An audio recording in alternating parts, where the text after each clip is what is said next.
Afternoon everyone, welcome back. Had a few questions come up recently regarding the ignition system on this car, which is the 126 twin spark wasted spark setup. So thought I'd take a little bit of time whilst I've got some space in the engine bay to just kind of look at how this system works and how it's wired up, in case you want to change it over in yours at any point.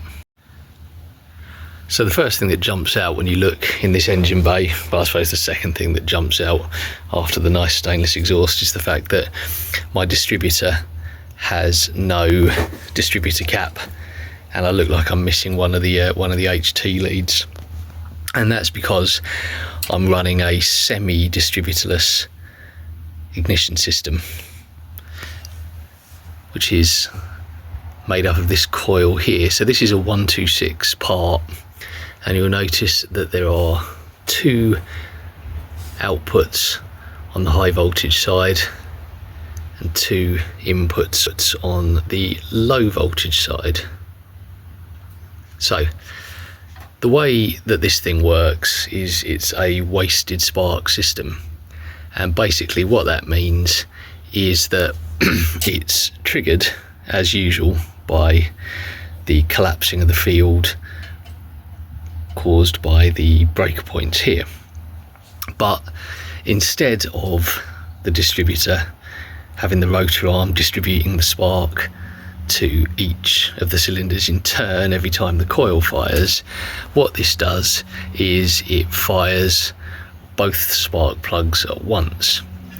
Technically what it does is it fires one in the positive direction and one in the negative direction, so the voltage current flows out of here through this spark plug, which fires from the center electrode to the outside, and this one at the same time, but firing from the skirt, the outer electrode, to the center and back, making the spark. But for all intents and purposes it fires both plugs at the same time, which means that one of the cylinders fires on the compression stroke as expected and one of them fires on the exhaust stroke, hence that spark is wasted.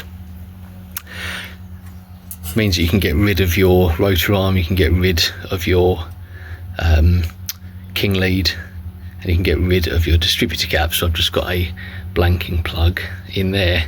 So people often ask, how do you actually wire this system up, and why would you bother replacing it on a 500? Well, I used to run a standard coil down here, just an oil filled coil, because it sits so close to the exhaust. Used to get very hot, used to have some problems. Like, I never actually quite worked out whether the problems were due to the coil or something else, but when I swapped over it was fine, so I'm assuming it was the coil getting a little bit hot. Now these are pretty straightforward to wire up. They do need a ballast resistor. Kit comes with one, depending on who you buy it off, and that ballast resistor is sitting here. So how do we wire it up? Pretty straightforward. So your grey and red striped lead, I forget the terminal number, but the one that comes, the live that comes from the ignition, goes to one side of the ballast resistor. It doesn't matter which side, because these are not polarity sensitive, but run that into one side. And from the other side of the ballast resistor you run a wire, notice I've just routed mine up here, that goes to one of the terminals on one side of the low voltage circuit. Doesn't really matter which side. If you put it on the other side, it will simply fire the spark in the reverse direction. And then from the negative side, or the other side of your twin spark coil, as with a normal oil filled coil, that runs down to your